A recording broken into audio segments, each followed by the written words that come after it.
반갑지도 않으세요?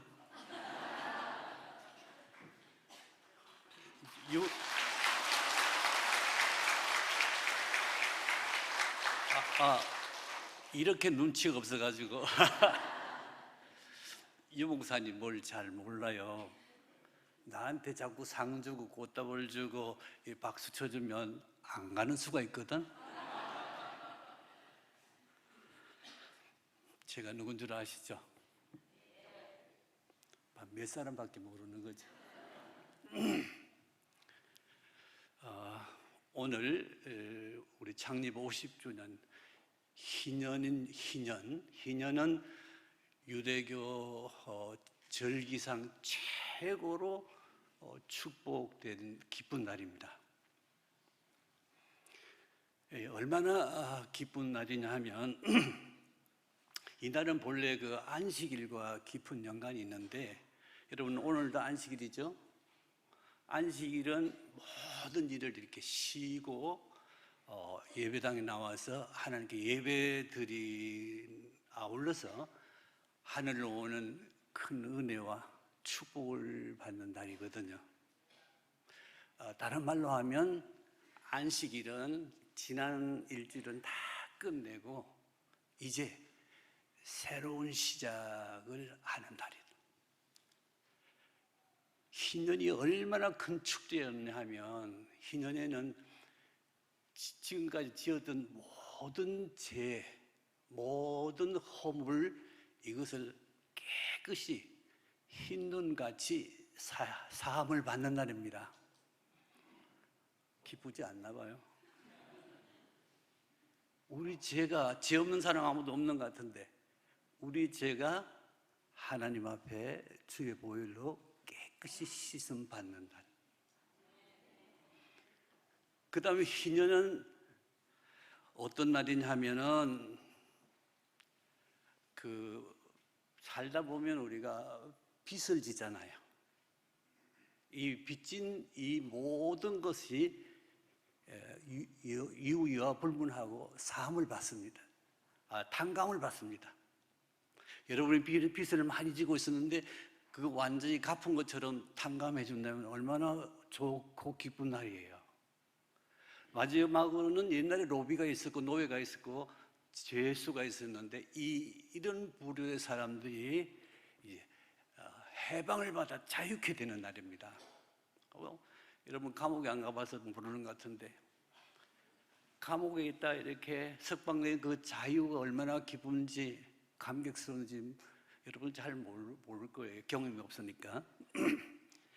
이런 하나님으로부터 이런 희년이 돼서 여러분이 지금까지 살아온 생의 모든 것은 깨끗이 적어두시고 이제부터는 새 출발, 새 삶을 사는 거예요. 진짜 기쁘고 은혜롭고 축복된 삶을 여러분이 살아가는 그 기점이 오늘 이 희년이에요. 우리 교회가 지금 창립된 지 50년을 돌아보게 되겠는데요. 일부 때는 마음의 눈물을 많이 흘렸습니다. 너무 감격스러워서. 저하고 밀접한 관계가 있으니까 그래요. 제가 73년 4월 5일 날 경남노예에서 목사 안수를 받습니다. 목사가 된 겁니다. 제가 창신중고등학교 목사로서 봉직을 하고 있었는데, 한 달 뒤쯤 5월쯤 돼서 문창교회 김 목사님부터 전화가 왔어요. 이 동부 지역, 마산 지역, 양덕 지구에 많은 전국에서 사람들이 몰려오는데 우리 교회를 하나 개척하면 좋겠다고. 근데 적임자가 저라는 거예요. 그걸 저보고 하라는 거예요.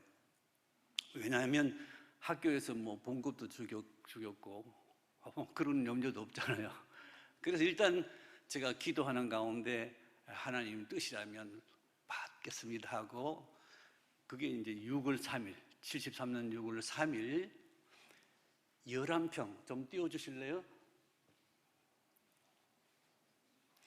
11평, 장칠규 장로님 한샘 그 건물 바로 옆에 2층 그 사무실이 11평이에요. 11평. 11평, 여러분 상상해 보세요. 요만큼도 안 될 거예요. 거기서 이제 최찬석, 아내라 권사를 비롯해서 11명이 이제 개척 예배를 드린 거예요. 저를 보고 자꾸 초대 목사 그러는데 그거 아니에요. 개척 목사예요.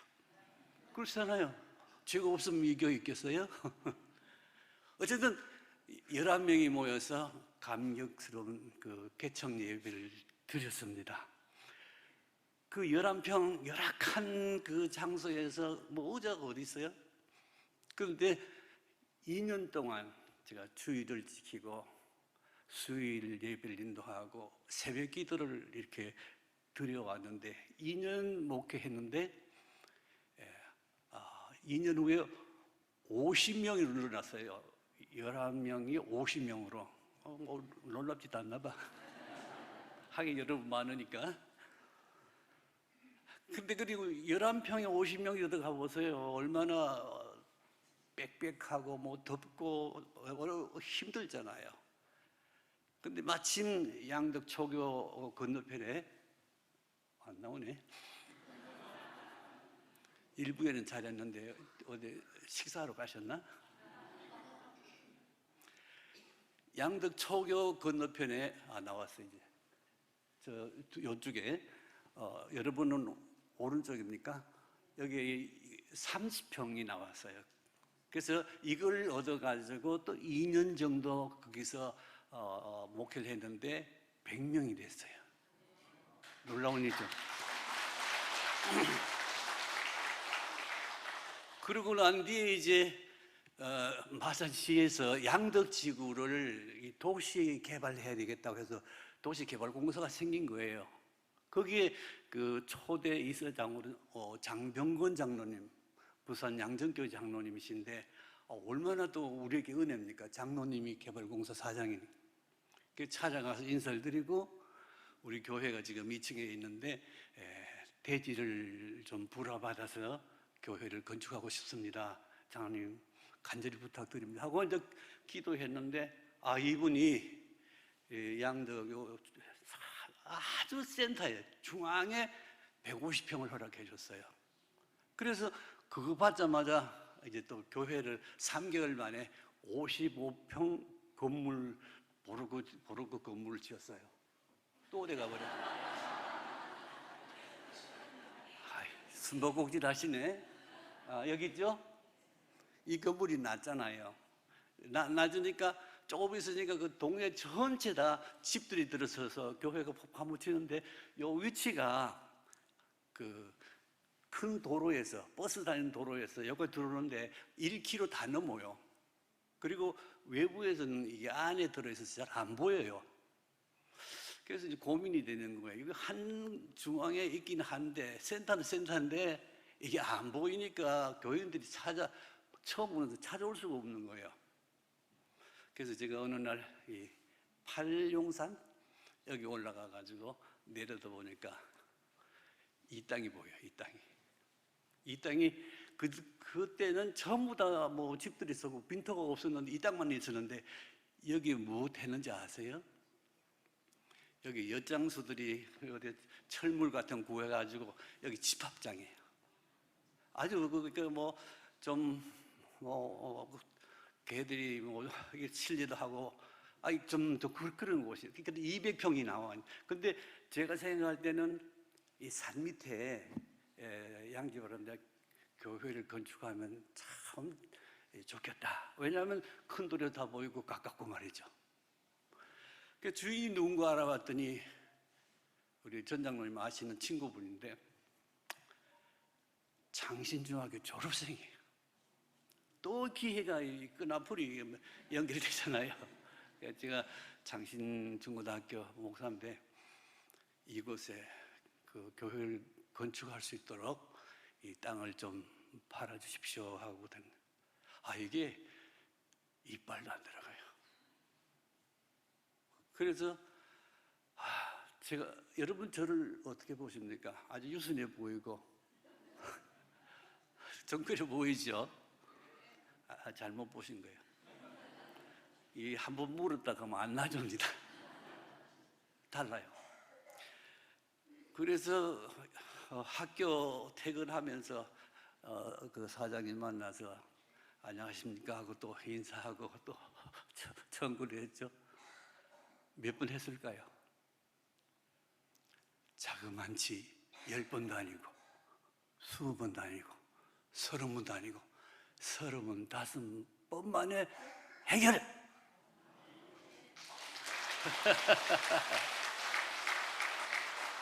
이 사실은 나하고 그분밖에 모르죠. 어떻게 알겠어요, 교인들이. 그래서 이곳을 매입해가지고 여기 하는데, 마침 또 우리 그 교회당을 그 경남대학 교수님으로 부임해 온 사모님이 유치원 원장인데 유치원을 하겠다고 팔아달래요. 우리는 얼마나 좋습니까? 팔아야 되는데. 그래서 그걸 팔고 이 땅을 이제 샀거든요. 돌아가신 고인된 우리 최 장로님 신앙이 아주 저울적이에요. 무슨 색을 했는지 건축금 하나도 없는데 교회를 건축하자는 거예요. 하긴 그 최 장로님이 그런 열심 아니었으면 오늘 이 교회가 이렇게 있을까 그 의심이 됩니다만, 하여튼 최 장로님이 돈도 하나도 없으면서 진짜 우리 어려운 사람들이 왜 어려우냐 하면 전부 다 노동자들이었기 때문에. 그래서 여기 어떤 이 건물을 짓는데 한 번은 짓다가 그 대금을 제대로 안 주니까 주일날 예배를 드리려고 교인들이 오는데 저 문에 바리케이드를 쳐놓고 못 들어가게 하는 거예요. 교인들 막 서서 기도도 하시고 눈물도 흘리시고 그래서 겨우 어떻게 해가지고 예배드린 그 우여곡절도 있었습니다. 그래서 여기서 이제 교회를 건축해가지고 지하 1층하고 1층 예배당까지 제가 지어서 1층에서 예배를 한 1년 반쯤 드리다가 저기는 그냥 하늘에서 불러가지고 이걸 떠나게 됐어요. 제가 능력이 부족했던 모양이에요. 그래가지고 제가 가면 또 후임자를 정해놔야 되는데, 그때만 이대 박 목사님이 진대에서 교회를 개척하고 이렇게 목회를 잘 하시고 계셨는데 제가 부탁을 했죠. 목사님 적임자니까 여기 와서 제 후임을 좀 맡아달라고. 그래서 목사님이 또 쾌히 승낙해 주셨어요. 근데 저 목사님은 인품도 좋으실 뿐만 아니고 성경에 능통하시고 또 말씀의 은혜가 부흥사처럼 넘쳐요. 그래가지고 한 200몇 명 되는 교회가 목사님 모셔가고 몇 년 만에 600명을 늘었어요. 대단한 분이시잖아요. 박수 한번 보내주세요.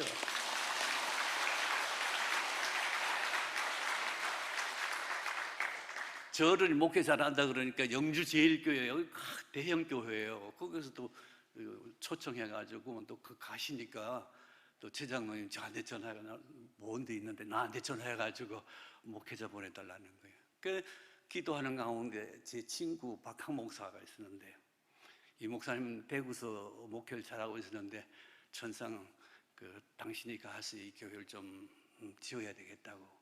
그래서 하여튼 그분이 허락받아가지고 여기 와서 박학 목사님은 오늘 이 교회를 지었어요. 이렇게 건축을 완성하고, 목사님은 특별히 선교에 눈이 확 뜨인 사람이에요. 그래서 보세요. 처음에 제가 이제 이 기초를 교회 기초를 놨죠. 그다음에 저 박 목사님이 부흥시켰죠. 그다음에 박학 목사님이 이제 교회의 방향, 교회는 베풀고 선교해야 한다. 이 딱 정해지니까 동부교회 어떤 교회입니까? 이게 세상의 빛으로 땅의 소금으로 교회가 잘 성장하고 이 교회 와서 축복을 많이 모두 받는 거예요. 그렇게 해서 이 교회가 이제 오늘까지 이루어 왔는데, 이 교회가 참 놀라운 것은 하나님께서 그 후임들, 그러니까 3대 이후의 후임들도 좋은 능력이 있는 헌신적인 희생적인 목사님들 보내주셔서 오늘이 우리 유 목사님까지 유 목사님까지 모시게 된 거예요. 이렇게 해서 교회가 대충 시간이 없으니까 우리 교회가 이렇게 지나왔는데요. 이 교회를 통해서 얼마나 은혜가 넘쳐났느냐면요, 제가 그 새벽 기도를 인도하는데 얼마나 열기가 뜨거운지 뭐 불이 날 정도로 열심히 기도했어요. 그 이유는 그 당시 그 한일합섬이 여기에 한 2만 명의 직원들이 있었고 수출 자유였고 공단이 한 3만 명 또 젊은이들이 있었어요. 그 젊은들이 몰려와서 기도하는데 얼마나 기도가 뜨거운지. 그 중에 특별히 그 박수일이라는 분이 있었는데, 이분은 그 미쟁이를 했어요. 미쟁이, 벽을 바른 미쟁이를 하는데 새벽마다 나와서 눈물로 기도하더라고요.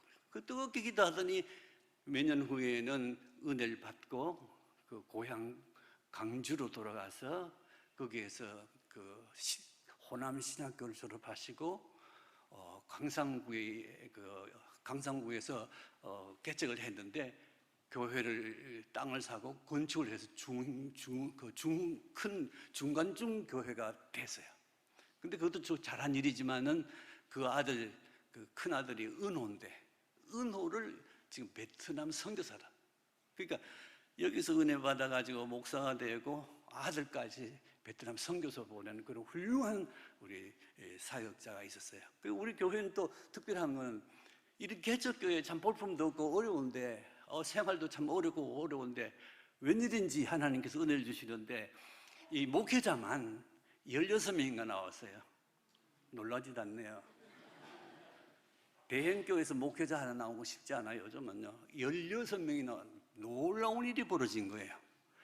이제 조금 전에 한 박수일 목사님도 아주 그 중에 한 분이지만은 또 한 분은 여러분이 잘 아시는 조정한 목사님 아세요? 조정한 목사님은 제가 그 창신고등학교 교목이라고 그랬잖아요.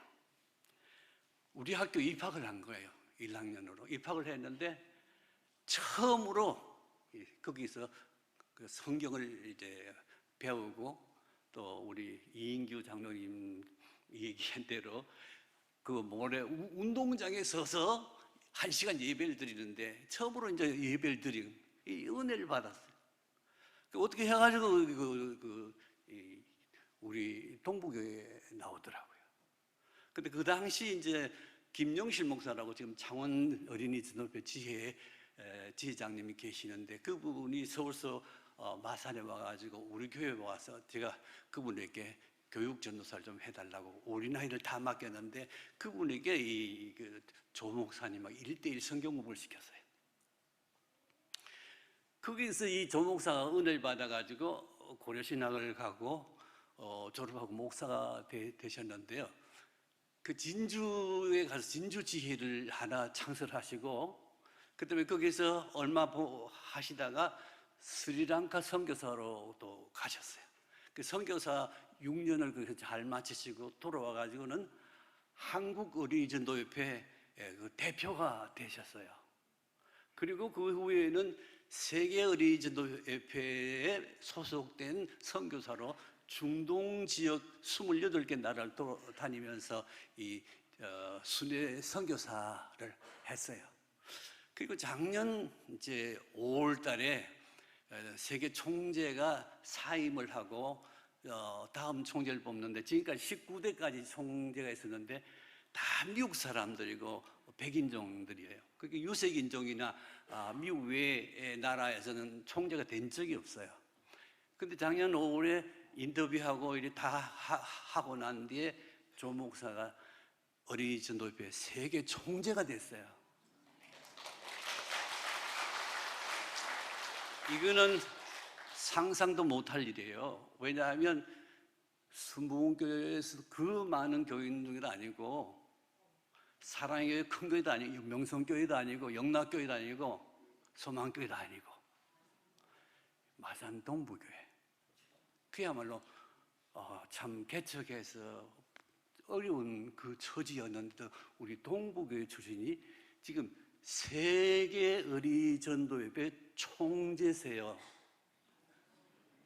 여러분 놀라지 마세요. 세계 242개국이 그 가입되어 있고 거기에서 3,700명의 직원들이 일하고 있어요. 그것을 조 목사님 다 관장하시고, 조 목사님은 한 달에 한 번씩 해외에 나가서 이렇게 복음을 전하시고 또 관리를 하시고 그러세요. 그래서 조 목사님이 저한테 항상 그냥 부탁이 그냥 기도하는 부탁 쭉 이렇게 하는데, 우리 동부교회가 세계적인 교회예요. 세계 선교를, 우리 선교를 맡아 있어요.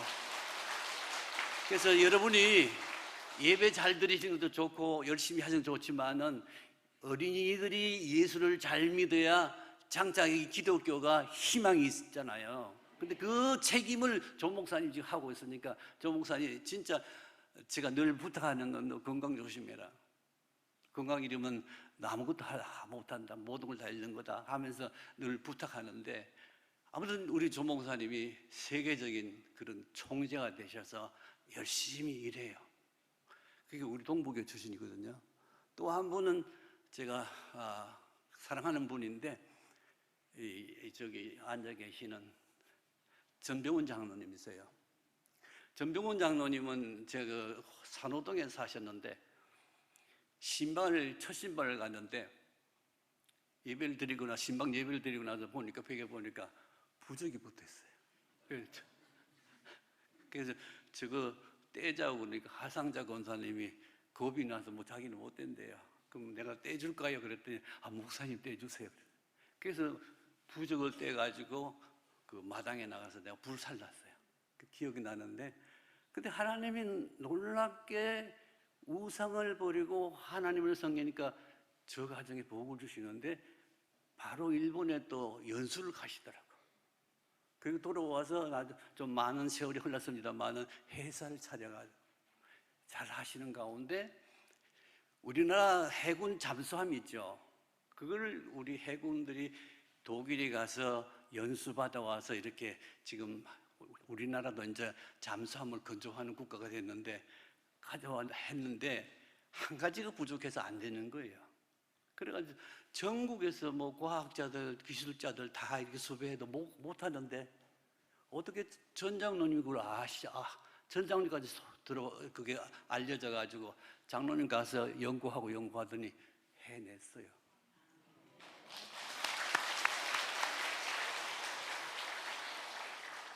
이건 아무것도 아니에요, 장로님 비하면. 이제 저 어른이 내서에 가면 교회가 우리 교회보다는 조금 적을 거예요. 좋은 교회를 2개를 자기가 사제를 들여가 교회를 지어가지고 또 하나님을 혼납했고, 아시네도 캄보디아의 3,800평의 그 대지에 운동장을 조성하고 1,000여 명이 들어가는 교회를 짓고, 그리고 연습할 수 있는 이 건물들을 지었잖아요. 그때 제가 보니까 그 캄보디아는 뭐 건설 장비 같은 게 거의 없잖아요. 한국에 전부 운송해가지고 그걸 다 해서 지금 해가지고 어떻게 우리 동부교회에다가 기증을 했잖아요. 이건 정말 놀랄만한 일이죠. 그렇잖아요.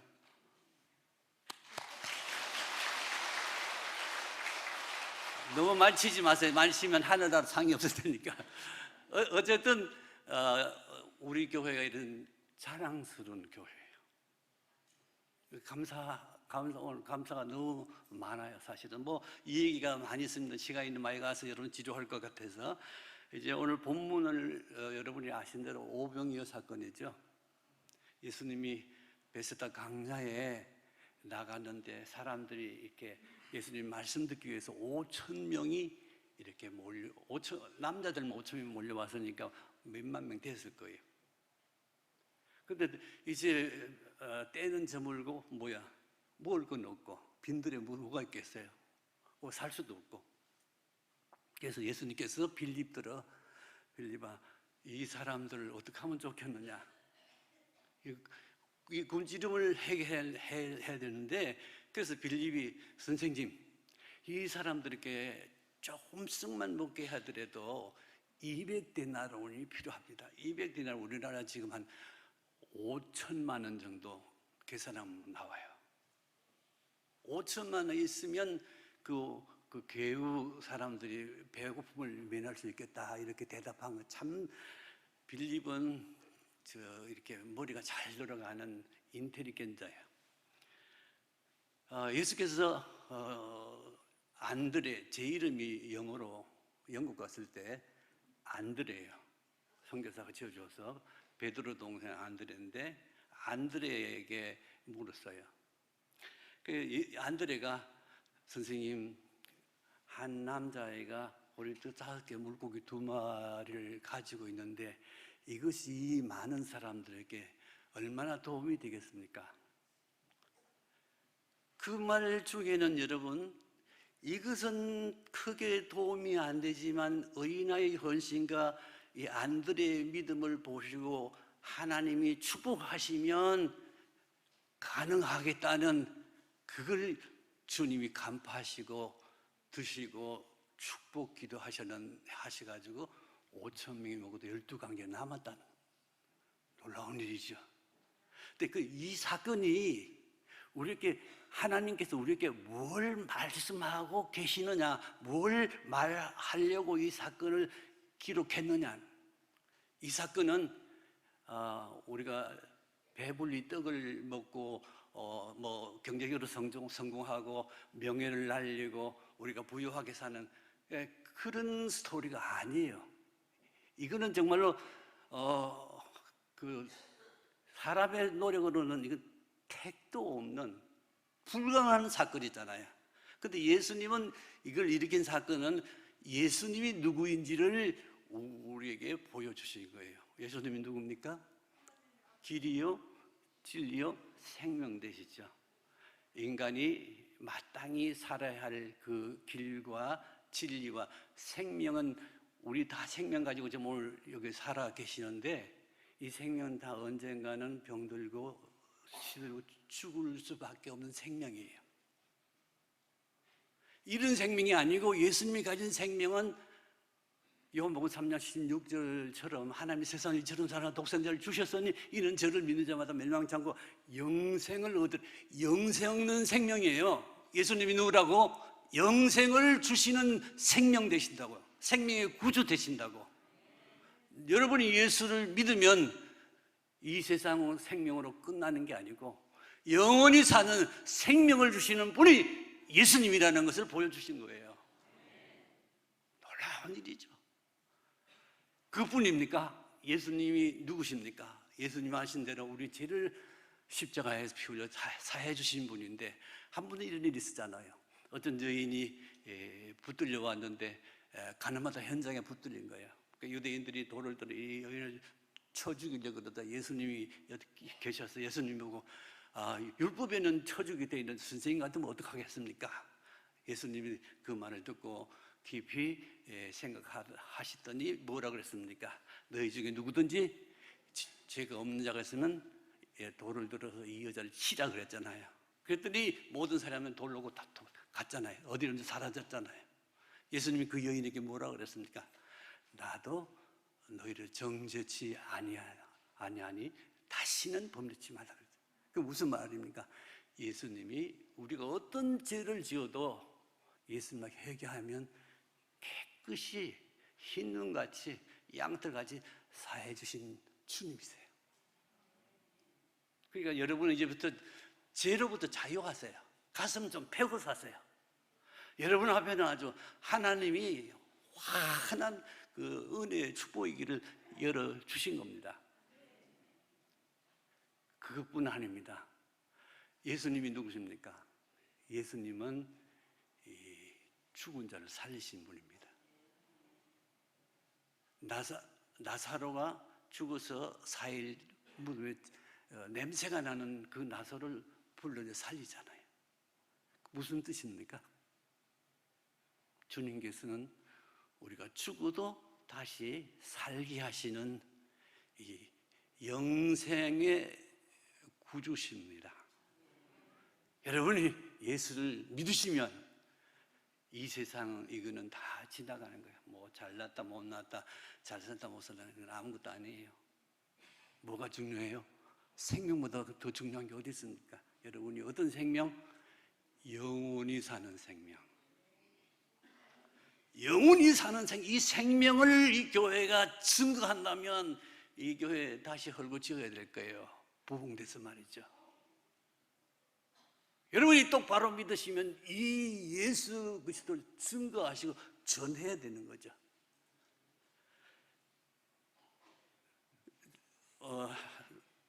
창세기 1장 28절에 보면 하나님이 그들에게 복을 주시며 그들에게 이르시되 생육하고 번성하여 땅에 충만하라고 말씀하셨습니다. 그 뒤에도 좀 더 있는데 뭐 특별한 말은 아니고요. 여기 생육하고 번성하여 땅에 충만하라 하는 이 말씀을 크리스토퍼 브루노라는 신학 교수는 해석을 이렇게 했습니다. 이 땅을 정복하라는 것은 뭐 땅을 더 우리가 사서 넓히라는 그런 뜻이 아니고 영적인 영토. 그러니까 많은 사람들을 하나님을 믿고 살도록 그 구원하는 그 영적인 이 선교 전도를 힘쓰라는 거예요. 그게 그래서 그분은 하나님이 인류 최초로 아담과 하와를 선교사로 세웠다. 그렇게 증거해요. 신기하잖아요. 하나님이 처음부터 하나님 나라를 건설하려고 아브라함 통해서 하나님 나라를 하늘의 별같이 바닷가의 모래같이 많은 성도들 모으려고. 또 놀라운 건요, 그 사도행전 1장 29절에 바울이 그 선교하다가 이제 체포되어 결국 재판받으러 로마로 왔잖아요. 로마 와서 좀 자유가 주어졌을 때 바울이 계속 자기 집에 오는 사람에게 복음을 전했는데 이렇게 기록되어 있습니다. 바울이 온 이태를 자기 새 집에 머물면서 자기에게 오는 사람을 환영하고 하나님 나라를 전파하며